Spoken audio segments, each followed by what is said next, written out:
Oke. Oke. Militan. Bil, gue tuang dulu boleh loh. Boleh lah kalau gitu. Tapi lu enggak? Gue enggak dulu. Oh. Iya, gue punya prinsipal kalau untuk siang gue nggak boleh nyentuh alkohol. Oh gitu. Iya. Takut kebablasan. Takut kebablasan biasanya seperti itu. Kebablasan.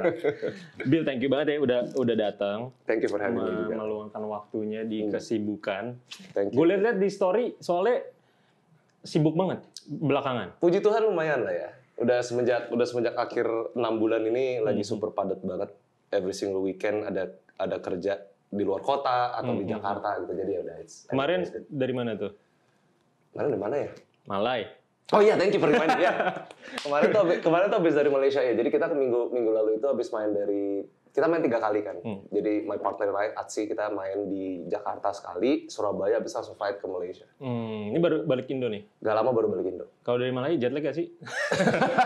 Thankfully tidak sama sih aja ya. ya? Iya, sama aja sih thankfully. Sama aja. Itu apa itu di bawah-bawah Yoda? Ini emang teman baik gue aja. Jadi kalau bisa misalnya, gerak gak? Sayangnya nggak bisa sih, tapi bisa digerakin sih gitu. Oke, Bill. Ya, gue penasaran deh. Lu kan yang gue tahu emang udah follow kita dari zaman Koko Cici Live. Yes. Udah lama banget. Gue penasaran, lu tahu kita dari mana sih? Sebenarnya simple sih. Jadi gue ada temen yang kebetulan punya brand clothing line di Indo. Ini ada the one yang I'm wearing nih, denim ini namanya Audrio. Terus dia pernah ngepost sesuatu gitu kan di media sosialnya dia. Terus kayak ini kok lucu banget ya gitu kan. Website ini nih kalian itu tuh kayak Waduh. Emang media sekarang kan bener kan? Iya bener. Kalian ini tuh memposting sesuatu yang I can really relate to gitu loh. Makanya gue baca-baca segala macam kayak ya ampun inilah kok asyang segala macam gitu kayak ada sesuatu yang sangat menarik buat gue. Makanya dari situ ya gue follow gitu. Sesimpel dari situ aja. I've accidentally found you guys gitu. Kayak lu inget gak konten pertama yang lu lihat? I can't remember. To be honest, I really can't remember. Tapi kayak pokoknya ada sebuah alasan yang bikin gue bisa sampai follow kalian dan gue yakin itu pasti lucu banget gitu. But I can't remember what gitu. Beban banget ya. Dibilang lucu banget. Ini yang nulis yang ini nih. Wah yang itu ya? Iya paling banyak dia yang nulis. Keren kok, nggak apa-apa. Keren banget. Iya. Gue mau nanya ini deh. Langsung aja tentang mungkin orang juga udah pada tahu lah ya. Lu DJ. Udah lama juga. Mungkin gue penasaran dari apakah lu dari kecil udah cita-cita DJ gitu, misalkan pas sekolah udah gue mau jadi DJ atau lu mau berkarir di musik Kalau bermusik kita kalau gue boleh tarik belakang dikit, emang gue udah bermusik dari SMP sih ya. Oke. Jadi gue belajar drum pas SD, ngeband pas SMP. Oke. SMA ngeband juga, tapi pada saat SMA gue tuh kenal nama software namanya Virtual DJ waktu itu. Jadi Virtual DJ itu memang software buat nge-DJ iseng-isengan kan. Dari situ mulai ada ketertarikan nih kayak, oh ini apa ya gitu kan. Ditambah lagi gue baru bandel-bandelnya clubbing tuh SMA tuh. Ya gue baru banget tuh bandel-bandelnya. Terus gue datang ke klub, terus gue ngeliat ada salah satu DJ yang lagi main di Jakarta, terus cukup terinspirasi lah. Kayaknya buat nge-DJ, mainin musik kayak gini kayaknya seru deh gitu kan. Akhirnya bisa gue bilang ya mimpi gue untuk menjadi DJ itu start dari kuliah. Dari SMA ke kuliah. Oke. Gitu. Jadi ngelihat satu DJ di klub, jadi pengen? Yes. Waktu itu namanya, gue sebut namanya Bang Skizo. Hai Bang Kijo. Nah dia tuh, gue pengen ngomong sama dia gitu kan. Kayak men, gue inget banget pada saat lo main di tempat ini, lo tuh salah satu menjadi alasan buat gue kenapa gue jadi DJ. Karena gue nonton set dia tuh kayak, ini keren banget ya gitu loh. Jadinya sampai sekarang deh. And that was like 10-12 years ago. Iya. Dari SMA udah clubbing? Udah clubbing. Boleh tuh orang tua lu. Kan soalnya biasanya keluarga stereotype ya. Kalau Cindo zaman dulu, 90s lah. 90s, 2000 awal kayaknya masih agak dicapai bandel kalau orang clubbing. Iya, betul. Nah, lu gimana tuh? Gini, jadi gue kan 2 bersaudara kan. Jadi gue punya kakak dan pada saat itu dia kan, gue sama kakak gue beda 3 tahun. Oke. Jadi memang untuk umur-umurnya mulai party itu dia duluan. Iya benar. Dan orang tua gue kebetulan juga malah yang menganjurkan untuk party. Iya. Oh ya? Harus cobain katanya gitu. Soalnya dulu emang orang tua gue juga kebetulan emang demen anak party juga lah. Mereka datang ke diskotik dan segala macamnya. Jadi mereka itu menganjurkan kayak lo cobain sekarang. Gitu. Koko gue dulu lah yang dikasih pergi. Abis itu pas gue udah mulai umurannya dia, gue boleh pergi dengan alasan ya bareng dia. Oke. Jadi gue ya perginya bareng dia. Kalau dia pergi sama teman-temannya, gue ngikut. Gitu. Dan dari situlah baru mulai kenal sama dunia malam, dan akhirnya pada saat koko gue udah lulus SMA, dia udah kuliah, nah gue baru deh gantian pergi sama teman-teman gue gitu. Bokap lu progresif juga ya ngasih clubbing ya? Ya dibilang progresif iya juga, tapi juga ada tetep lah. Ada ininya kayak pesan dari bokap nyokap lu? Selalu sama. Kenapa mereka memutuskan untuk lu clubbing, lu harus cobain? Alasannya itu gitu, maksudnya kayak ya orang tua gue bilang daripada lo ngelakuin itu di belakang gue, mendingan gue kasih tahu lo aja, udah lakuin, yang penting gue tahu lo di mana, kabarin aja gitu, yang penting begitu. Orang tua gue cukup liberal lah kalau dalam masalah kayak gitu, tapi yang penting kalau mereka itu, yang penting lo ngabarin gue, ya, selama gue tahu lo di mana, gue udah tenang. Toh juga berarti lu membuktikan, maksudnya yang nggak negatif juga kok, lu nggak negatif juga kok. With friend, maksudnya kayak cari koneksi segala macam gitu ya. Cari koneksi ya, kalau misalnya kita ngomong negatif ya, let's just say we get drunk dan segala macam. Ya, kuncinya satu, as long as we get home safe, that's fine. Ya to be honest gitu aja kan. As long as we get home safe, ya everything is okay. Gitu. Terus lu clubbing berarti kan maksudnya udah jadi salah satu refreshingnya lu lah ya, clubbing ya, bisa pada dibilang saat itu lah ya, bisa dibilang sampai lu memutuskan akhirnya mau jadi DJ gitu. Orang tua lu gimana? Wah, gini, gue baru menjalankan karir menjadi DJ itu yang secara officially kan pas kuliah kan. Itu of course namanya orang tua Chinese mana setuju sih anaknya DJ. Setidaknya di semua pekerjaan kreatif juga gitu. Iya maksudnya kayak, kalau misalnya kayak lo sendiri gitu, lo memilih di bidang seperti ini, apakah orang tua lo dulu setuju atau enggak? Pasti kan pasti kan kayak, udah kamu mendingan cari kerjaan yang pasti aja. Kamu jadi kerja di kantor apa kayak gitu. Kantor, kamu jadi dokter lah gitu. Itu paling tipikal kan. Betul. Jadi waktu awal-awal gue mulai pekerjaan ini menjadi DJ, of course ada penolakan lah. Ya kan? Cuman selama gue nge-DJ tuh 5 tahun. Ini sebelum masuk Virginius lah ya. Sebelum benar-benar menjadi 100% karir gue masih kuliah, orang tua gue tuh selalu ngikutin gue, udah nak, kamu nge-DJ ini jadi kerjaan sampingan aja. Oh gitu. Ya, kamu pikirin lagi kerjaan kedepannya seperti apa. Nge-DJ udah sampingan aja ya, gitu-gitu segala macam. Itu sampai 5 tahun gitu. Ya, jadi kayak penolakan dari orang tua itu ya pasti ada, tapi ya thankfully udah masuk Virginius ya beda lagi langsung. Orang tua gue memiliki pandangan yang berbeda gitu. Karena gue punya ada obrolan sama orang tua gue gitu, terutama sama nyokap kan. Gue lebih banyak ngobrol sama nyokap kalau hal-hal begini. Beberapa bulan yang lalu malah nyokap gue cerita. Dia baru cerita akhirnya dia tuh kaget. Pada saat gue mulai karir gue menjadi DJ sampai sekarang, dia nggak nyangka gue bisa succeed. Itu yang dia ngomong waktu itu. Dia bilang kayak, wah, mami bener-bener gak percaya loh, ternyata kamu bisa loh. Gue cuma senyum aja. ya gimana gitu. Berarti sebelumnya nyokap lu juga kayak, aduh, gue nyesel juga nih suruh dia clubbing jadi DJ gitu kali ya? Mungkin lah ya, gue gak nanya ke situ sih ya. Tapi akhirnya lu membuktikan jadi dia. Ya, I have to. Gue harus membuktikan itu. Gitu. Berarti lu ngeyakininnya dengan ngebuktiin aja gitu ya? Iya, sebenarnya sesimpel itu aja sih. Memang gue mengerti banget pekerjaan ini adalah bukan pekerjaan yang mudah. Buat kita bisa sampai di titik di mana kita memiliki sebuah kenyamanan lah dengan pekerjaan kita dari secara finansial dan segala macam, itu membutuhkan waktu yang cukup lama. Gitu. Dan emang kalau dari pengalaman gue dalam pilihan kerjaan apapun yang kita mau nih, emang satu-satunya cara untuk meyakinkan orang tua yang menghasilkan. Gitu, itu aja gitu. Begitu menghasilkan kan, oh ini orang serius nih. Iya, soalnya gitu pada saat gue udah mulai bisa menghasilkan, udah bisa mulai memberikan sesuatu ke orang tua gitu, mereka baru ngeliat kayak, oh emang nih anak bisa nih di sini. Gitu. Namanya juga orang tua kan cuman ingin yang terbaik lah buat kita lah. Dia pokoknya anaknya dapat kerjaan yang pasti biar mereka ada pemasukan terus dan segala macamnya.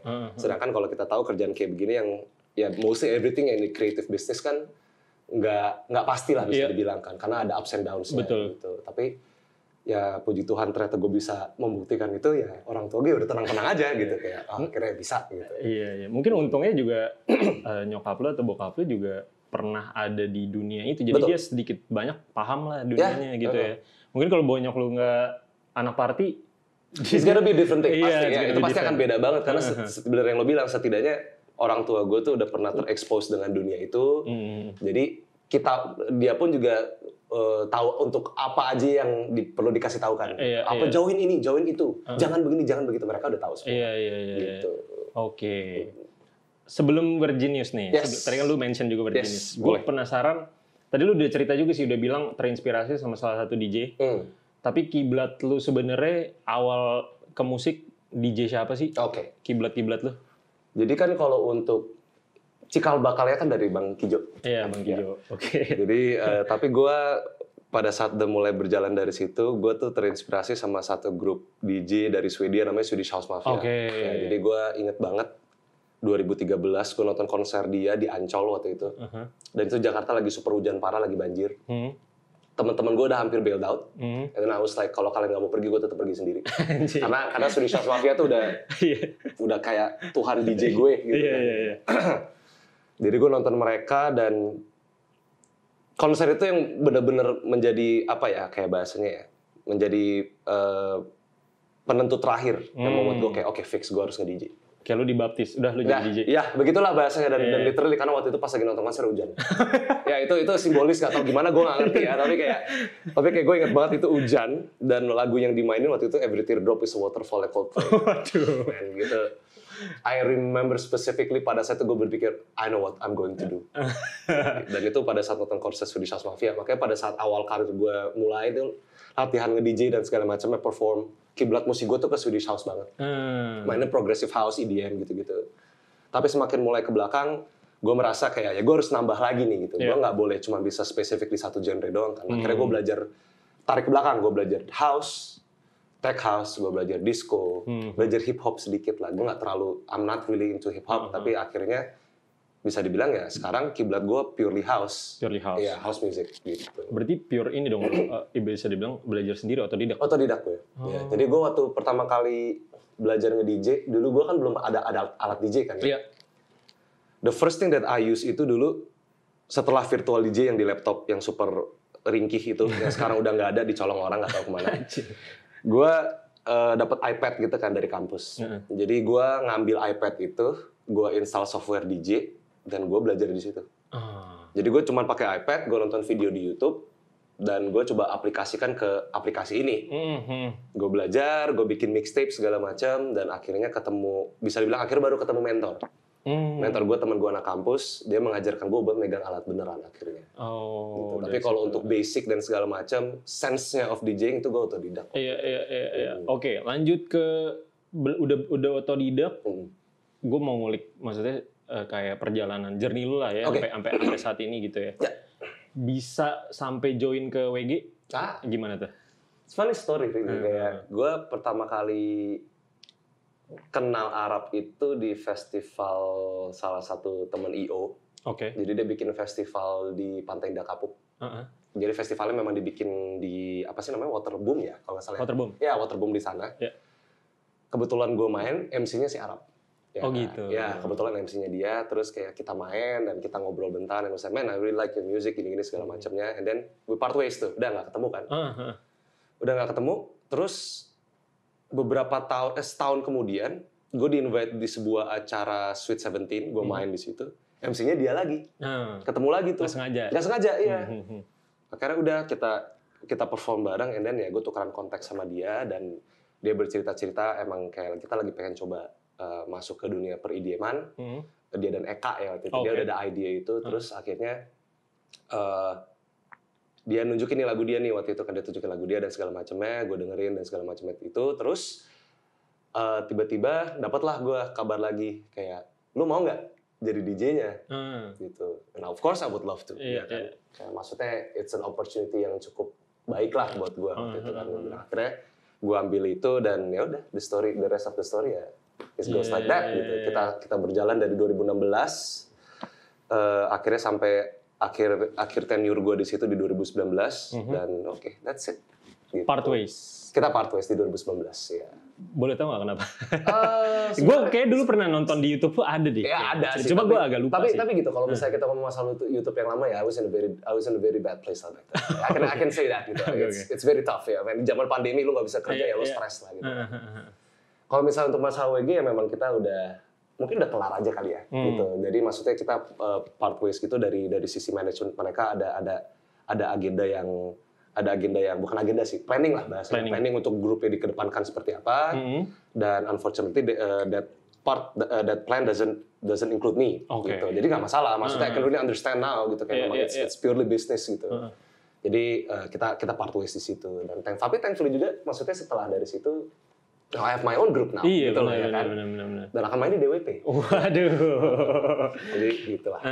Tapi lu berarti ya masih berteman lah ya sama semuanya? Masih. Gua udah, maksudnya kayak kita udah jarang-jarang kontekan sih, because we're very busy with our things kan. Tapi maksudnya ya every single time kita ketemu, kalau misalnya kayak kemarin kita ketemu di salah satu festival di Bali, ya kita of course we hang out gitu. We're still good friends gitu. Skena DJ menurut lu saat ini gimana sih, kan maksudnya lebih tepatnya EDM lah ya. EDM kan lumayan hype banget di tahun berapa ya? Dia tuh start dari 2013 sampai 2018. Nah, ya, itu kan kayak lagi ibaratnya kiblat anak muda tuh. Parah. EDM. Semua dulu klub Jakarta juga mainnya EDM semua kan. Nah, sekarang kan mungkin zaman berubah. Tiba-tiba orang demen hip hop, demen rap. Betul. Menurut lu sekarang skena DJ gimana? Sekarang itu, ini I might be wrong ya, tapi maksudnya ini dari observasi gue pribadi, dan selama ini gue keliling-keliling ke tempat-tempat dari bars, klub dari Pantai Indah Kapok sampai ke Jakarta Selatan, gue datengin semua satu-satu. Untuk skena musik per DJ sekarang tuh sangat diverse malahan. Udah nggak spesifik satu genre lagi. Kalau dulu kan memang masih spesifik lah ya. Ya, kalau main EDM, semua klub main EDM. Sekarang itu di Jakarta, spesifik di Jakarta lah. Kita mau datang ke tempat manapun, mau main genre apa aja kemungkinan ada. Kita mau main ke techno, bisa. Kita demen techno, bisa datang ke sini. Kita demen hip hop, kita bisa datang ke sini. Kita demen yang pure EDM kenceng, kita bisa datang ke sini. Kita mau disco santai, bisa datang ke sini. Jadi menurut gue tuh skena musik sekarang itu di per-DJ-an itu it's very very diverse. Udah nggak terpaku specifically sama satu genre apa yang lagi populer.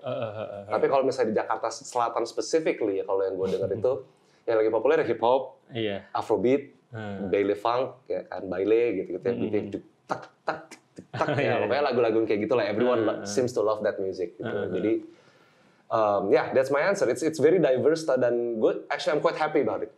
Karena nggak bosen sih. Iya benar sih. Gitu semua genre masuk gitu. Semua genre masuk. Iya, di Indo ya. Lo mau nikmatin apa aja banyak. Even kalau kita ngomong masalah kota pun juga ada skenanya sendiri lagi gitu.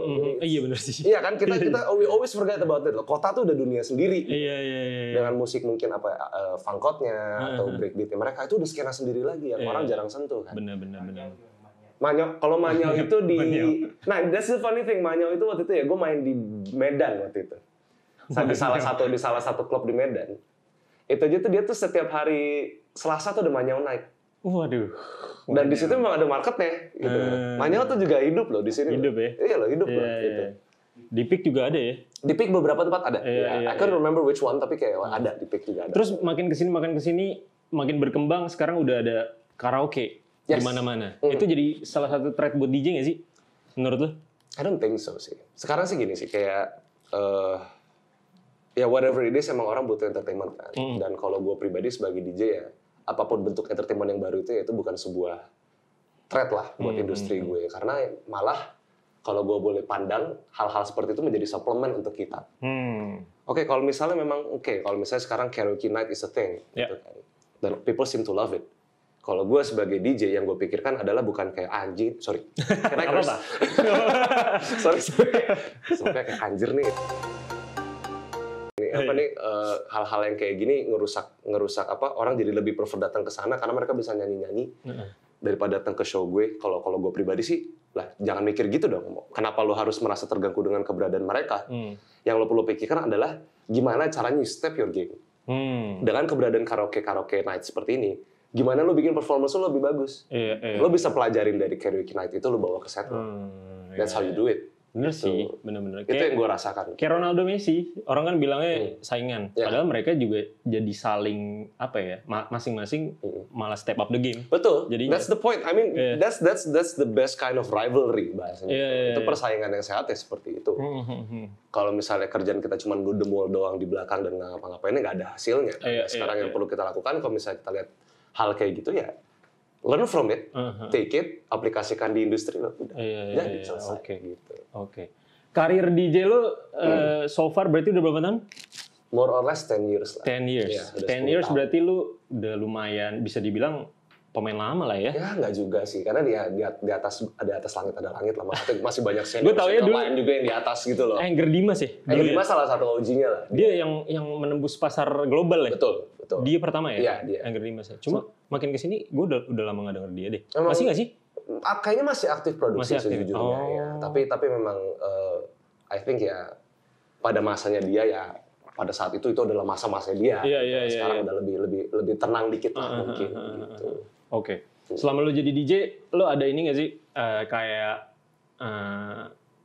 hal-hal yang lu bisa dapatkan karena lu nge-DJ? Dulunya mungkin ya biar orang tahu nge-DJ itu sebenarnya juga bisa jadi pilihan hidup lu gitu. Okay. Lu tuh udah bisa dapetin apa aja sih dari nge-DJ? Ada satu hal yang paling signifikan sih buat gue ya.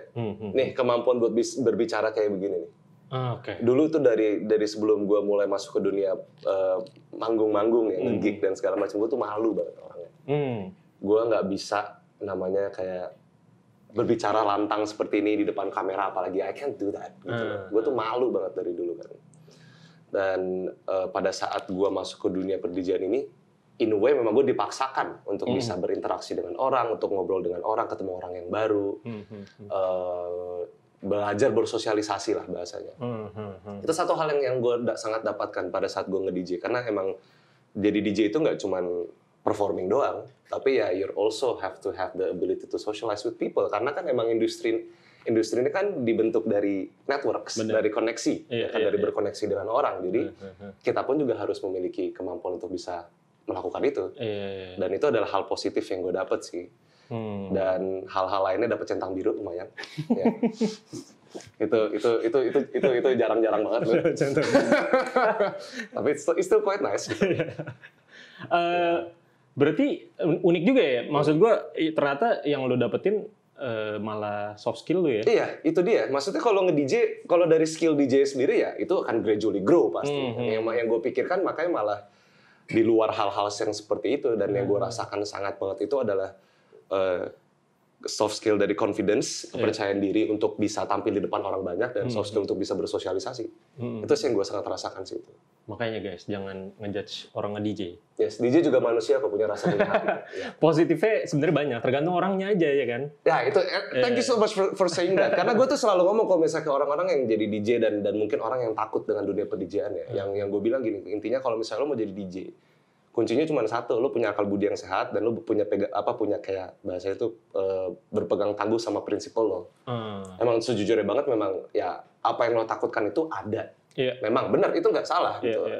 Tapi balik lagi ke orangnya juga gitu loh. Kalau misalnya lo bisa berpegang teguh dengan prinsip lo dan lo punya akal budi yang sehat, ya lo nggak akan masuk ke dalam hal yang kayak gitu. Lo kan menjalani hidupnya biasa aja, dan kebetulan lo nge-DJ. Gitu.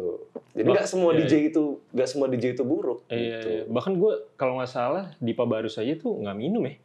Iya kan? Gue pernah pengalaman sekali ada satu DJ yang gue jemput dari US. Kebetulan gue dulu kan kerja di salah satu klub. Gue jadi liaison officer-nya yang ngejemputin DJ internasional main ke Jakarta. Yang dia minta di atas stage itu cuma air putih doang 5.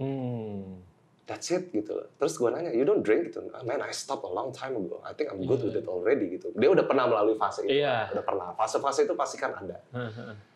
Tapi gitu kayak itu dia, nggak semua DJ tuh berhubungan dengan alkohol dan all of that stuff gitu loh. Itu. Betul.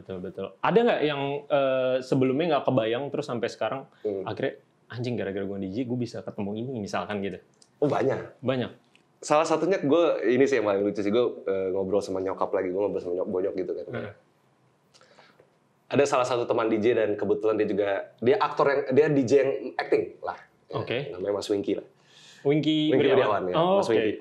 Legend. Salam Mas Winky.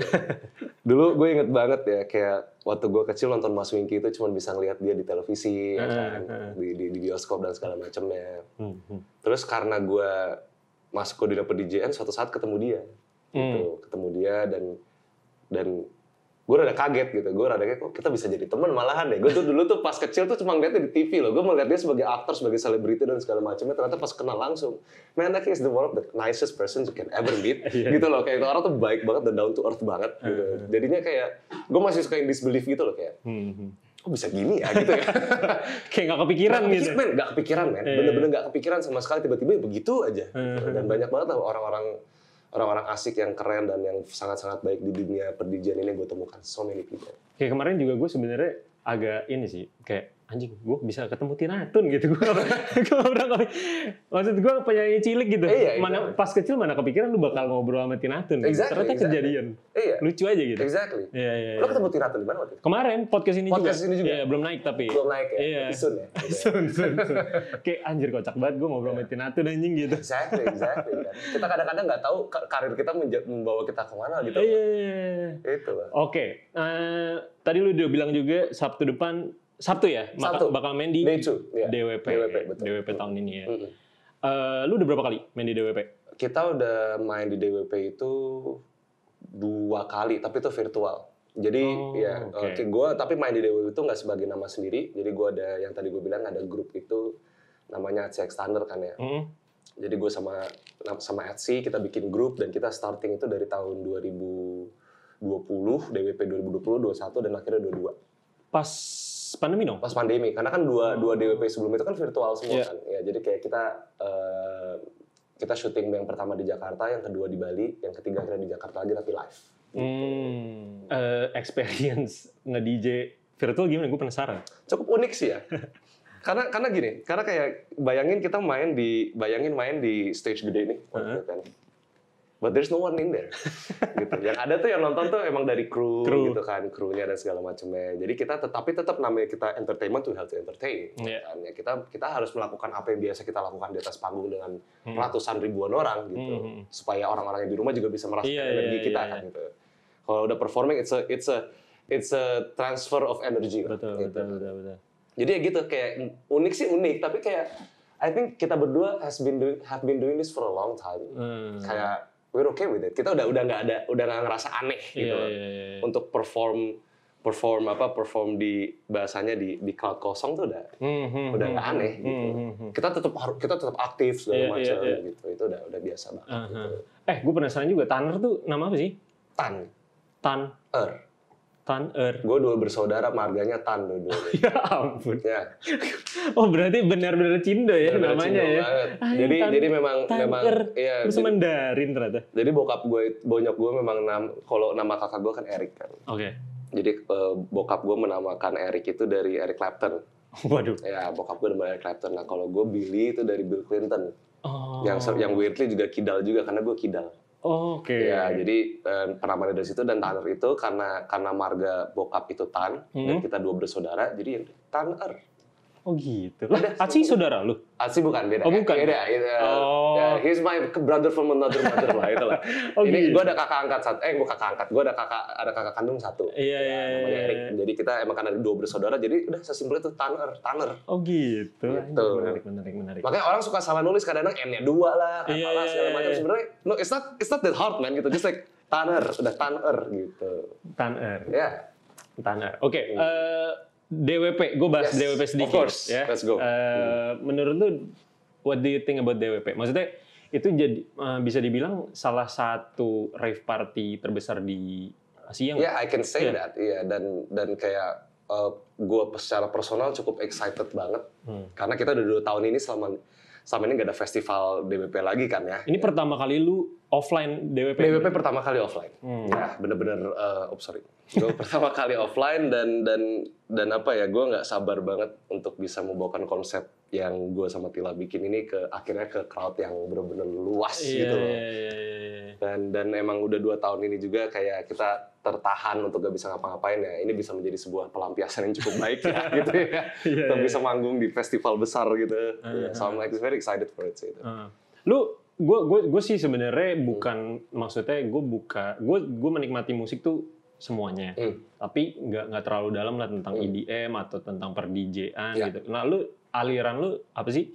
Tadi lu udah bilang house. Yeah. Nanti lu bakal mainin di DWP kira-kira apa? Oke. Ada bocoran nggak?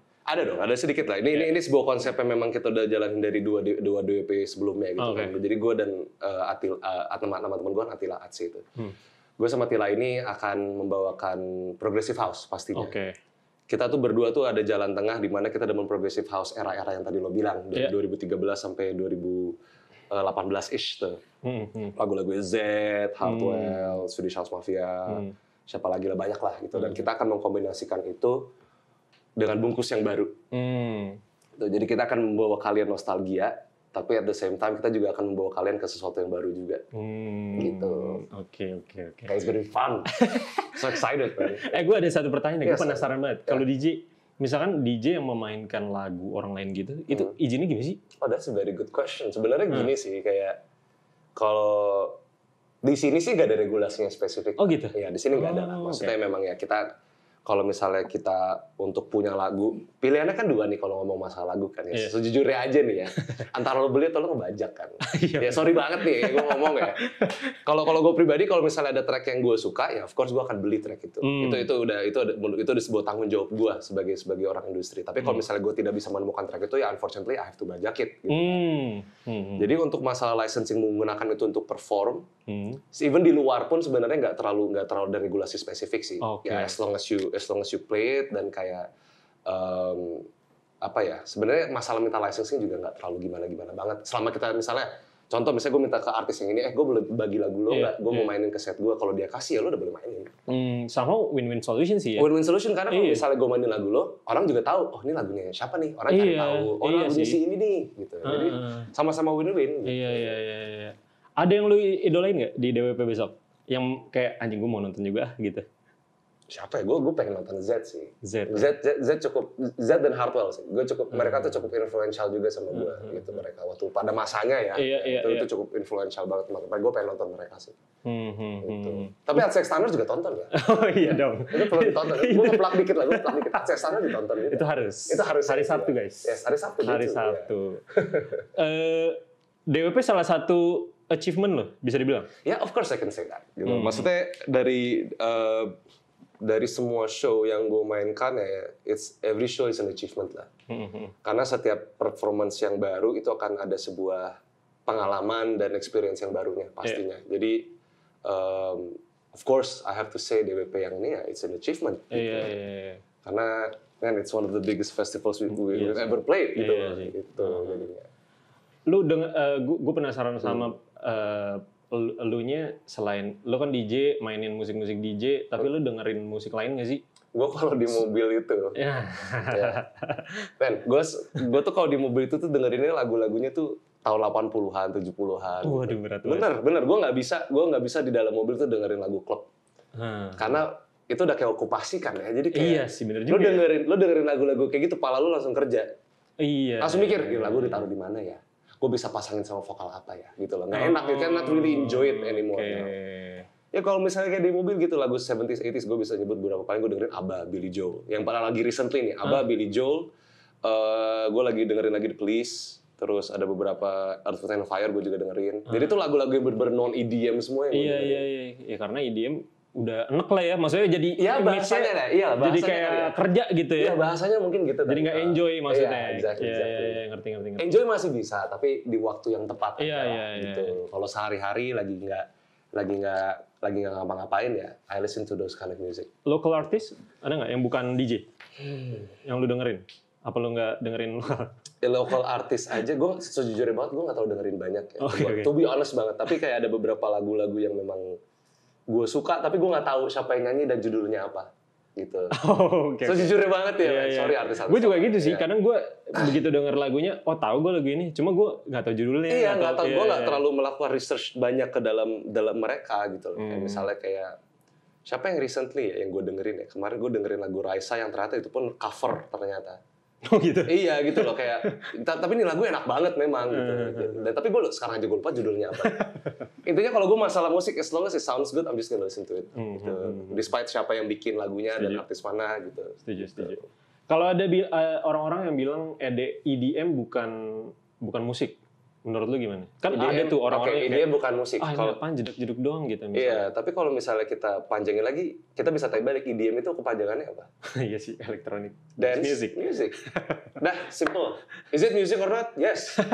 Gampang banget counter. Udah jawabannya gampang banget gitu loh. Kalau misalnya memang mereka bukan musik, disebutnya mah ED doang. Dan ED yang gue tahu tuh bukan ED itu ya.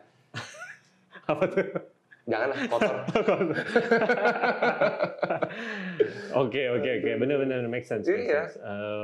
Oh ya, gue sama ini. Gue ngeliat di bio IG lu tuh, lu nge-share kayak random mashup. Yes. Lu sering nge-share random mashup buat orang download. Yes, betul. Stereotype Cindo kan semua dicuanin ya. Tapi kenapa lu malah memberikan gratis? That's true. Yeah. Apa ya? Ini mungkin prinsipal gue pribadi kali ya. Mungkin orang lain bisa beda. Objektif itu apa gitu? Gue gini, gue merasa gue adalah menjadi salah satu penggerak di industri per-DJan kan. Maksudnya dengan teman-teman yang lain pun juga mereka juga penggerak-penggerak juga. Kita bergerak di sini. Dan gue merasa ada tanggung jawab aja gitu loh. Kayak kalau misalnya memang ada sesuatu yang bisa gue bagikan yang menurut gue ini bisa membantu pekerjaan mereka, ya kenapa enggak? Mungkin sesimpel dari musik kayak begitu, mereka suka, mereka bisa pakai di setlistnya mereka gitu loh. Jadi sesimpel itu aja jawabannya gitu. Menurut gue nggak perlu cuanin itu karena ya gitu, it's my responsibility. Mungkin of course maksudnya kayak ada beberapa yang gue nggak bisa share lah. Namanya tetap rahasia dagang ada. Ya of course lah. Kayak Cina gue kuat. Rahasia dagang ada gitu loh. Tapi maksudnya ada beberapa yang memang kita bisa bagikan, ya kenapa enggak? Oke. Selama teman-teman enjoy, selama teman-teman bisa pakai buat setlistnya mereka dan orang-orang pendengarnya pun juga suka. Ya cuan gue nggak berupa uang. Iya gitu. Benar sih. Cuan balik lagi ngedukung industrinya sendiri. Exactly, that's what I want gitu loh. Karena dari dulu gue merasa betapa susahnya gue untuk bisa sampai di titik ini, dan ya gue berharap ya semua nggak harus melalui jalannya yang seperti gue lalui lah, sesusah itu. Gitu. Kalau misalnya mereka bisa lebih cepat, why not? Mungkin apa yang gue lakukan nggak besar-besar banget, tapi ya I really hope that itu bisa setidaknya ada dampak kecil lah, mau bagaimanapun. Karena buat gue dampak kecil lebih baik daripada nggak ada dampak sama sekali. Itu makanya that's why I give like those things for free. Gitu. Mulia sekali ya? Enggak lah. Ini Billy tuh salah satu bisa dibilang ya, waktu itu kan kita baru ketemu di pameran gue. Yes, di pameran lo. Gue tuh ngeliat. Kesana belum gue ambil tuh. Oh iya, nggak apa-apa. Itu oke.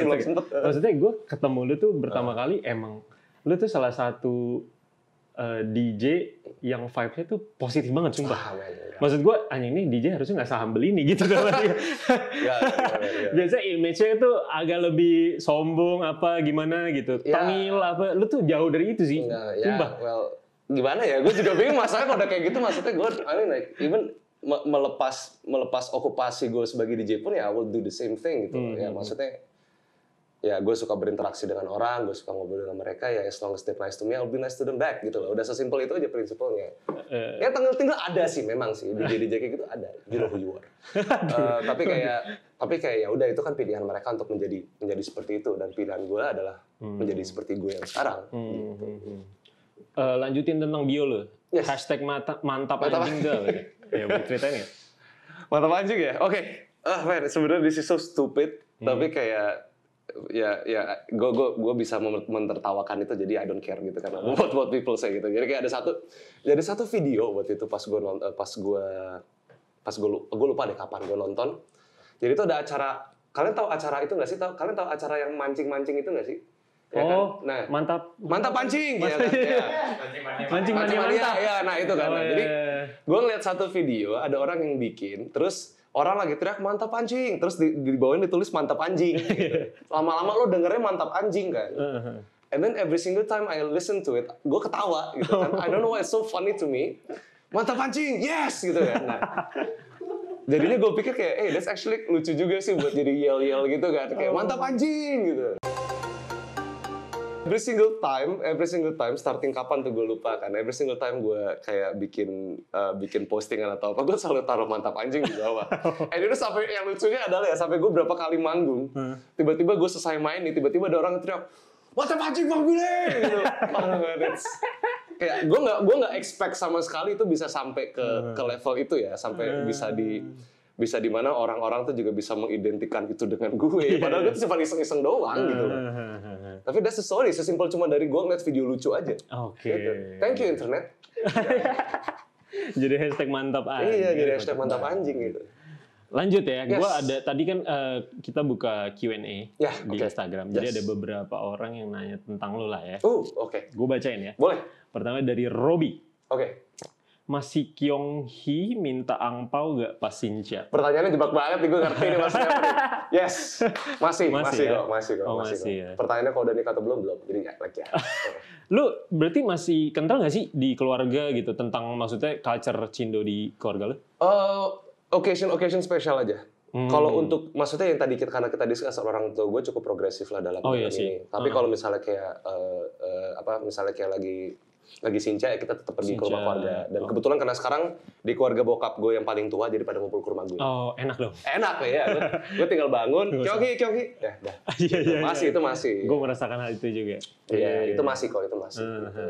Oke. Lanjut. Dari Angki Rinaldi. Orang tua pernah nonton show Kobe Lee? Pernah banget. Pernah banget. Iya, jadi waktu itu gue pernah main di salah satu klub di SCBD Jakarta. Dan tiba-tiba orang tua gue nge-text gue, Bill, papi mami mau datang ya? And gue sangat seneng banget malahan gitu loh. Kayak, akhirnya orang tua gue nonton gue nih gitu kan. Jadi gue langsung ngomong ke orang klubnya, nanti orang tua gue mau datang, entah tolong kasih tahu aja table-nya di sini ya. Gitu. Kamu butuh apa, kasih tahu nanti masukin ke bill gue. Gitu. Dan akhirnya udah, mereka datang, mereka duduk ngeliat gue main dan teman-teman gue main. Sebenarnya mereka datang ke situ juga buat ngecek. Kayak orang bener kan nih? Dunianya gimana nih ya? Dunia bandel sekarang tuh gimana kan gitu loh. Iya. Tapi ya gitu banyak gue duduk di situ minum bir. Oh gitu. Iya, duduk nyantai-nyantai minum bir, terus pas udah ngeliat kondisinya aman, mereka pulang. Oh gitu. Ya, udah selesai gue main, mereka pulang. Iya. Terus gue lanjut mabuk gitu. Sorry, udah baru lanjut. Iya, baru lanjut gitu. Dia ada komen nggak kayak, main musiknya bagus nih gitu atau gimana? Ya mereka so far enjoy sih, karena mereka berapa kali datang show gue tuh di luar acara-acara klub. Jadi ada yang kalau gue lagi main di bar, mereka suka datang. Terus ada beberapa kali juga acara Weird Genius waktu itu juga banyak gue juga datang. Mereka very supportive sih. Mereka very supportive. Seru. Lanjut, next question dari @ernawatik. Most embarrassing moment in your career? Good question. Karena urat malu gue udah ada putus ya. Kayak apa ya? Kayak embarrassing moment in my career. Apa ya? Kayak misalkan lu tampil yang nonton cuma 2 orang gitu. Itu nggak embarrassing buat gue. Itu nggak embarrassing. Itu nggak embarrassing sama sekali. Karena gue bener-bener kayak kalau prinsipal gue kalau misalnya gue main orang nggak ada yang datang gue bikin happy. Udah gitu aja. Benar. Jadi for me itu it's not yang embarrassing. Paling kalau yang embarrassing apa ya? Kayak gue pernah main berapa kali lagi main mendadak mati musiknya. Jadi itu waktu tahun keberapa gue nge-DJ, gue waktu itu main di klub di daerah mana sih gue lupa, pokoknya daerah situ deh ya di Jakarta. Daerah situ. Itu gue main, gue lagi mixing lagu, gue salah matiin track. Yang gue matiin ada track yang lagi kebuka, yang lagi jalan. Aduh. Jadi tracknya ngulang lagi dari awal. Anjir. Itu sekali kan, sekali. Udah. Pindah lagu yang selanjutnya lancar. And then the same thing happen again. Lu melakukan hal yang sama? Hal yang sama lagi. Jadi di dalam satu malam gue bikin kesalahan 2 kali dan itu lagi super padat dan segala macam. Orang pada teriak gitu kan. Ya gue panik dikit lah pastilah. Karena waktu itu juga masih awal-awal kan gitu kan, panik dikit tapi kayak ya I think kalau misalnya ngomong embarrassing ya I think it's that one. Iya. Crowd-nya gimana tuh pas begitu mati? Ya gitu teriak gitu. Iya, kalau sekarang mah kalau gue mati kayak hehe sorry ya. Bentar. Nah, udah. Kalau sekarang mah udah tinggal gitu aja. Iya. Ini ngomongin masalah kayak gini kayak I find that ya in order for you to enjoy your job is to make fun out of it. Iya gitu sih, benar-benar. Ya lu bikin kesalahan ya udah bikin seru aja gitu. Jadi ya lu pun juga udah nggak akan grogi. Makanya kayak gue bilang urat malu gue udah putus karena kalau untuk manggung mah udah nggak ada hal yang bisa mempermalukan gue bahasanya. Jam terbang lah ya. Ya maybe call it that gitu. Mungkin itu kali, I don't know. Oke. Next, @Nita Luna. Ada nggak obat Cina yang bikin kuat begadang? Mungkin karena lu kan aktif banget, selalu malam kerjanya. Lu pakai apa nih? Kalau obat Cina gue kagak tahu ya. Tapi kalau misalnya sahabat DJ itu dan I think teman-teman performan nyebut brand nggak sih di sini? Nggak apa-apa. Nggak apa-apa ya? Nggak ada afiliasi dengan apa-apa? Nggak ada. Ya paling kan temen gue tolak angin doang. Tolak angin ya? Yeah, that's it. Wah mantep banget tolak angin berarti ya? Nyampe rumah, kalau misalnya habis 3 hari tour gitu, nyampe rumah hajat tolak angin 2, tidur. Anjing. Badan udah nggak enak, tolak angin langsung. Gitu. Gue perlu banget sih berarti. Itu perlu banget, man. Itu perlu banget. Karena nggak tahu kenapa itu ngebantu badan lo aja sih itu sih. Dan ini bukan endorsement ya, tapi kalau tolak angin mau endorse gue. Boleh lah, emang dipakai soalnya tolak angin ya. Iya, karena emang itu sahabat banget gitu. Sahabat banget itu. Buat lagi dunia malam kayak gini, ngebantu banget. Siap. Lanjut, @Irfan DJ. Rekomendasi bakmi kue tiaw gitu ada nggak kok? Oh gosh, oke. Gue anaknya basic banget sih ya kalau masalah kue tel ya. Gue tuh suka kue tel 78 dekat rumah gue, kue tel Mangga Besar. Ada yang tahu kue tel 78? Ya. Oke. Ya, jadi di dekat rumah gue tuh ada buka cabang di situ kan. Gue makan dari situ dari kecil dulu. Gue selalu pesen kue tel bun. Lo tau kue tel bun kan? Yang mana sih? Jadi kayak kue tel siram tapi kuahnya tuh kuah telur. Oh iya. Sebenarnya nggak siram sih, bahasanya dibikin nyemek lah kue tel. Iya. Punya mereka tuh I think one of the best. Shout out. Ya, shout out. 78 Mangga Besar. Ya. Terus kalau bakmi yang gue kena gap makannya deket-deket rumah kan. Jadi kalau yang gue cukup simple, gue nggak, kalau bakmi nggak tahu kenapa kan gue nggak terlalu demen ada babi. Oke. Ya gue demen bakmi ayam, dan bakmi ayam yang gue suka tuh alok. Oh alok. Emang di mana-mana sih sekarang iya, sih. Ya. Tapi alok maksudnya kayak gue demen aja bakmi alok. I like it simple gitu. Kadang-kadang kalau terlalu ada babinya terlalu banyak juga overwhelming. Iya, gitu. Takut kayak kelebayan gitu. Iya, bahasanya gitu lah, kelebayan lah. Iya. Kemarin kita baru bikin konten tuh, sejarah bakmi alok ya. Yes. Oke, sebelum gue menutup obrolan kita. Yes, of course. Ada games. Yes. Games pernah nggak pernah? Oke. Kita main bentar ya. Ya. Gue bacain dulu. Pertama, pernah nggak pernah nih? Kenalan sama fans cewek. Oh, itu mah sering lah. Oh, sering. Iyalah, itu sering lah. Namanya sebagai performer kita harus berkenalan dengan orang-orang yang biasanya suka dengan kita, suka dengan musik kita dong. Kita harus tahu mereka siapa. Betul. Gitu. Jadi itu wajib banget. Sejauh apa tuh kalau boleh tahu? Jauh aja pokoknya. Ya. Sejauh itu aja. Sejauh itu aja, nggak usah dijelasin lah ya. Nggak usah jelasin. Semua juga tahu. Tapi pokoknya ya harus kenal dengan mereka. Kita harus tahu mereka kenapa suka sama musik kita gitu. Dan at the same time juga dengan kita berinteraksi dengan mereka, they will be happy. Iya. Lu ini kayak ibaratnya menjamu fans lu tuh sejauh apa sih? Ini in a positive way ya? Iya, of course. Untuk memaintain lu dengan fans-fans lu gitu. Lu tuh orangnya kayak gimana sih? Interaksi sih. I think that's the best thing that we can do gitu loh. Dengan kalau misalnya orang yang memberanikan diri untuk nyamperin lo selesai manggung, ya kita harus menghargai mereka dong. Pasti itu. Yang namanya kita entertainer, again we entertain. Jadi pada saat kalau misalnya kita selesai manggung dan ada tamu yang datang ya, kita bolehlah istirahat dulu sejenak, boleh. Namanya selesai manggung kan capek, istirahat aja dulu. Tapi after that kita harus temuin dia dong. Itu udah prinsip gue gitu. Kalau misalnya dia udah memberanikan diri, kita harus menghargai dia. Gitu. Mereka nyamper, minta foto, minta ngobrol bentar, please. Ngobrol udah, bye bye. Dan gue istirahat lagi, udah gitu. Tuh, gue jadi ada pertanyaan. Yes, boleh. Kayak lu ada nggak the most craziest fan? The most craziest fan. Kayak mungkin batasnya udah bukan anjir nih gila sih gitu. Ada nggak? Thankfully nggak ada sih.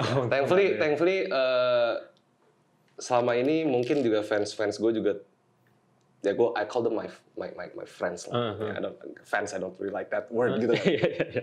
Teman-teman yang gue temukan ini selama ini nih kayak memang mereka udah tahu gue siapa dan gue seperti apa gitu. Jadi kayak so far nggak ada sih yang sampai gila banget gitu, yang sampai stalking gue kemana gitu, kayak nggak ada sih. Nggak ada ya? Jadi I'm still safe. Oke, next ya. Yes. Disuruh promosiin dagangan saudara, pernah nggak? Pernah banget, iya. Pernah banget. Udah gitu disuruh promosiin di rumah duka lagi waktu itu, ya ampun. Gimana maksudnya tuh? Iya karena kan di rumah duka kan keluarga pada ngumpul kan ya. Iya. Kebetulan kan lagi pada ngumpul semua gitu, terus saya lagi ngobrol, gue bercanda gitu, terus kayak gitulah ada bantuin om itu dong, apa ini promosiin barang om gitu segala macam. Karena I was like, dude ini di rumah duka kali ya, jangan sekarang juga ya gitu loh. Maksudnya lagi di sini gitu ya. Tapi of course pernah lah. Pernah ya. Malah oke with that. Oke. Ya, udah oke with that.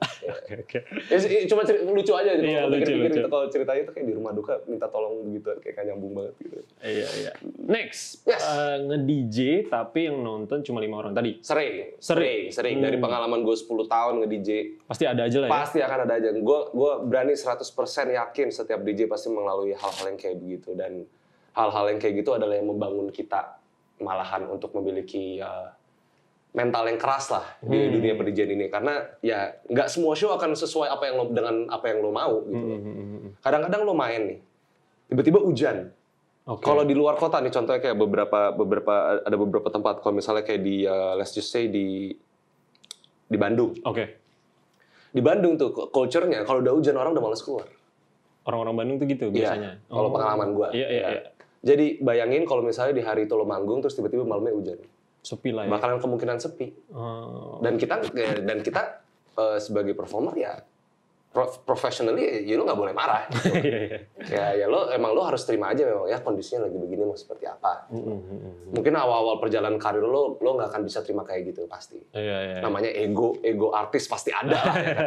Kok sepi sih segala macam gini bla bla gitu ya I went through that as well tapi lama-lama kayak udah sekarang mau sepi mau rame mau apapun I'll treat them as the same gitu ya lo harus to give your best tetap lo harus memberikan performance lo yang terbaik kalau enggak ya you're not being a good being a good performer, you're not being a good entertainer. Simple as that. Benar. Oke. You know what? I'm gonna drink one. Akhirnya minum juga. Ya udah gelap dikit lah mendung. Iya, ini nggak bisa nih begini nih. Emang ditaruh kayak begini nih. Aduh. Akhirnya minum juga. Gak apa-apa lah. Kita satu lah. Satu masih oke lah. Oke, biar peredaran darahnya lancar dikit kalau kata orang-orang. Gampang dipengaruhi ya. Cheers man. Thank you so much. Oke, lanjut. Berasa koleganya, mungkin lu kan berkarir banyak kan grup. Ya. Pasti ada dong. Ups and down sama temen lu, sama partner lu. Annoying apa gimana? Gimana? Pasti lah. Maksudnya dalam pekerjaan kayak begini ya kita namanya kerja. We are working with people kan. Dan ada beberapa hal yang sometimes bisa mengganggu lo aja. Itu normal banget lah. Dan sama halnya mereka ke gue juga kan, gitu. Jadi ya ada pasti itu kayak hal-hal kayak gitu dari mau nggak itu dari zaman WG, mau itu nggak dari zaman gua mulai karir gua tuh awal-awal, mau nggak itu dari sekarang ya momen-momen kayak gitu pasti ada lah. It's something very normal. Gitu. Itu pasti ada lah ya. Pasti ada. Iya. I'm not gonna go in details on what there is, tapi kayak it's very human. Iya benar. Sangat manusiawi banget. Oke. Lanjut. Yes. Minta botol gratisan. Itu bukan minta, itu harus ada. Harus ada. Harus ada dong, iya dong. Kalau main, kalau gue pribadi harus ada botol satu. Itu udah masuk ke Riders, itu harus. Gitu. Riders itu apa? Gue penasaran. Riders itu apa ya? Basically itu sesimpel sebuah permintaan dari artis ke klien. Nah, kalau permintaan hospitality kadang-kadang gitu kan. Kalau gue simple kok. Gue harus ada anduk, harus ada Pocari Sweat, harus ada air putih. Harus ada dulu harus ada popcorn, sekarang tapi udah gue take out. Dulu harus popcorn yang XX1. Harus spesifik popcorn XX1 yang extra butter sama yang karamel itu harus ada 2. Yang banjir ya? Yang banjir, ya itu harus. And then harus ada KitKat. Oh, KitKat. Ya, karena gue suka coklat. Jadi before the show gue suka makan coklat. Sebenarnya tuh Riders itu tuh adalah permintaan dari artis ke klien untuk membuat seorang artis nyaman aja di situ. Iya. Makanya kan kalau dengan adanya kayak begini kan gue bisa sebelum show bisa makan, bisa nyantai dulu gitu kan. Sedangkan kalau nggak ada apa-apa kadang-kadang setiap artis tuh itunya beda ya apa ya kayak deg-degannya tuh beda-beda. Sebenarnya biar performnya maksimal juga sih. Iya sebenarnya itu kayak misalnya contoh partner gue si Atila, dia tuh sebelum perform harus ada pisang. Dengan alasan kalau dia karena dengan adanya pisang dia makan pisang dulu sebelum show dia tuh bikin dia lebih tenang. Dan itu ya setiap artis beda-beda. Akan beda-beda lagi. Kalau gue tuh kebetulan coklat. Gue suka coklat KitKat gitu. Jadi sebelum show gue makanin aja itu terus abis itu I'll be fine. Iya. Oke. Itu Riders Itu Riders. Next, pulang nge-DJ makan dimsum. Oh, pernah dong jelas. Pernah ya? Oh iya. Tidur di dimsum sebelum kampus juga pernah. Tidur di tempat dimsum? Iya, dulu kan gue kan kampus di UPH kan waktu itu kan. Jadi di dekat situ tuh di Benton Junction itu ada dimsum 24 jam gitu. Gue selesai manggung, gue ke situ kan udah jam berapa? Jam 5:30 gitu. Karena gue kelas jam 7, gue di situ gue pesen makan terus gue tidur. Gue selesai show, itu benar-benar selesai show masih badan gue masih bau rokok segala macam karena klub kan ya. Bau rokok ya. Bau rokok semuanya segala macam itu. Abis itu gue harus masuk kelas jam 7. Oh gitu. Iya. Man, work hard play hard man kalau dulu prinsipnya. Betul. Lu boleh nge-DJ tapi kuliah lu juga harus bener. Itu harus. Iya. Oke Bill, thank you banget. Yes. Sebelum gue tutup mungkin gue mau nanya ini deh. What's next? What's next ya? Iya. Tahun depan gue sama Atsi, my partner, kita akan ada rilis lagu. Waduh, ya. Mantap. Kita udah persiapkan lagu ini buat dari cukup lama ya, dan we're really excited to share it with you guys. Dan what's next lagi? Just wait until our next moves. Kita akan terus bergerak di industri ini dan we will give our best dan kita akan menjadi yang terbaik juga buat kalian. Mantap. Gitu. Buat DWP besok dong? Buat DWP besok, pokoknya teman-teman semua kalau mau nonton Art Sextana dan mau yang nge-rave bareng ya, datang di hari kedua. Ada grup namanya Art Sextana. Datang di hari kedua. Pokoknya datang aja. Jamnya? Jamnya masih belum keluar jadwal. belum keluar. Jadwalnya belum keluar. Menyusul. Tapi pokoknya datang aja di day 2. Iya. Masalahnya di mana dan jam berapa tinggal lihat aja jadwalnya. Tinggal cek aja di Instagramnya. Oke. Thank you so much, Bill. For coming. Thank you so much for having me, man. It's been so much fun. Banyak cincong semua.